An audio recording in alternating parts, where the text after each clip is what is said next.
La terre avait fusionné avec d'innombrables bouts de verre. Quand il y avait des tempêtes de sable, ces morceaux de verre pointus qui venaient des fenêtres, des immeubles, nous arrachaient la peau. Dylan et moi, nous sommes allés marcher dehors. Dylan et moi, nous avons mis nos combinaisons et nous sommes allés marcher dehors. Une tempête avait surgi en pleine nuit, faisant trembler les murs et faisant trembler les lampes, les luminaires qui étaient accrochés au plafond dans le salon et dans la salle à manger.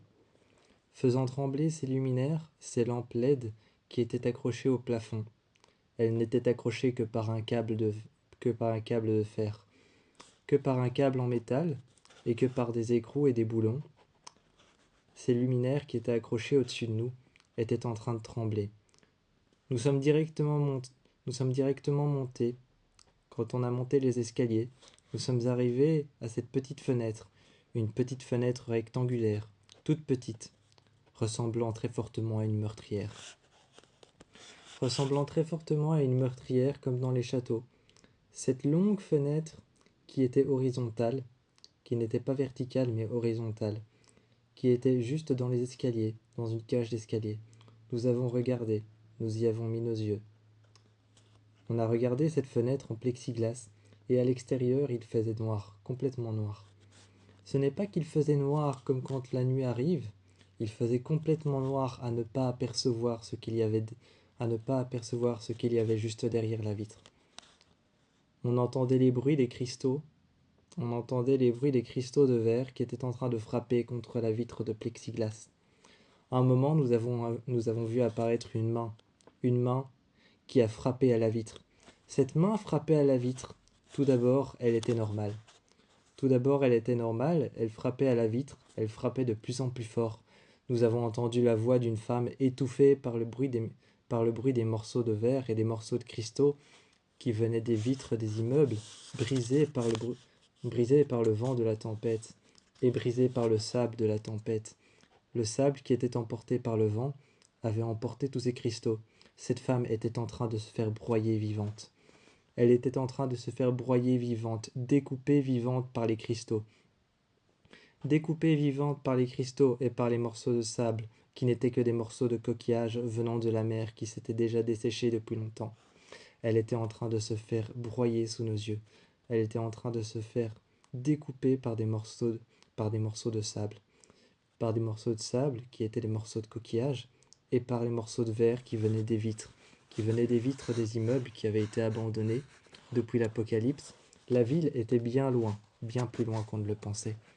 Quand on a ouvert la porte le lendemain, nous sommes sortis avec nos combinaisons. Je me suis mis à genoux sur le sol et j'ai regardé cette femme. Son corps était resté là. 2 ratons laveurs étaient en train de la manger, de lui manger le visage, de lui manger les joues. C'était certainement là qu'il devait y avoir ou rester le plus de chair, après ce qui lui est arrivé. Nous avons nettoyé et passé 1 heure à nettoyer tout le sang sur le mur. Nous avons nettoyé en une fois simplement la trace de sang qu'elle avait laissée sur la vitre. Mais le soir, quand nous y sommes retournés pour voir s'il y avait des gens qui attendaient, une femme et son enfant étaient en train d'attendre, avec sur leur peau des plaques rouges. Des plaques rouges et des éruptions cutanées tout le long de leur corps. Des brûlures sur leur corps, des plaques rouges. Cette femme, ses vêtements avaient été arrachés certainement par le vent, arrachés certainement par ce qui se passait dehors, par les tempêtes provoquées dehors, par le sable, par le vent fort. Cette femme était en train d'attendre. On l'a fait rentrer. Ses yeux étaient brûlés, ses lèvres étaient gercées.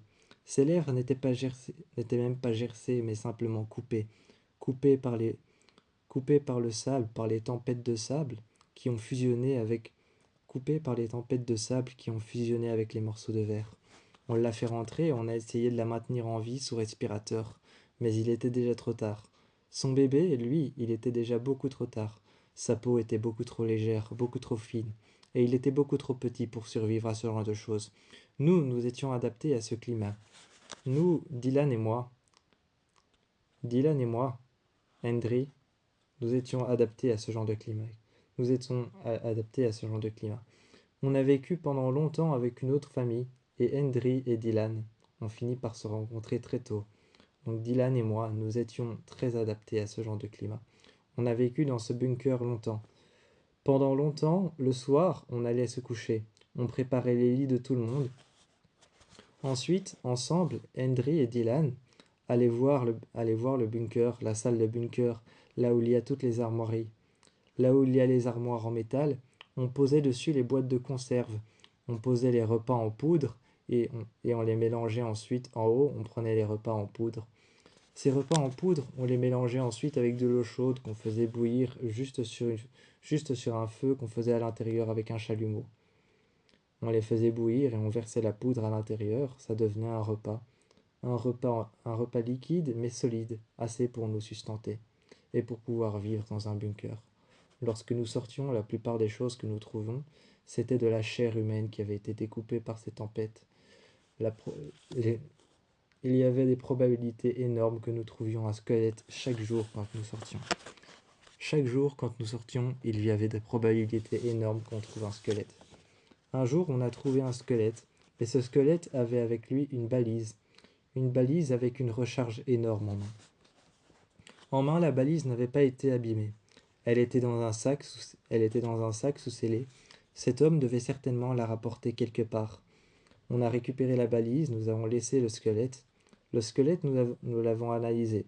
Une fois qu'on a récupéré et qu'on a dû couper un morceau de tendon et un morceau de chair, on a récupéré un os de la jambe, et cet os de la jambe auquel on a dû arracher les tendons, auquel on a dû arracher la chair qu'il y avait dessus avec nos couteaux. Nos couteaux, on les a lavés avec des morceaux de tissu de nos combinaisons. On a dû arracher et couper les tendons. On a dû enlever certains os et on a récupéré des os. On a récupéré des os pour pouvoir ensuite récupérer assez de lui. Pour pouvoir récupérer assez de lui, ce qu'on a arraché, on l'a laissé là. Des animaux allaient certainement venir les manger. On est revenu et on a déposé un os de la jambe, l'os du tibia. On a déposé l'os du tibia et le deuxième os du tibia qu'il y avait derrière. On a déposé les phalanges les unes sur les autres dans un petit sac. On a déposé les os des phalanges les unes sur les autres. Les os des phalanges de son pied, c'est moi qui les ai remises comme il le fallait. Ensuite, sur la table, j'ai allumé l'ordinateur. L'ordinateur a scanné l'os des phalanges, les os des phalanges que j'avais placés comme il le fallait, comme il l'était dans un pied.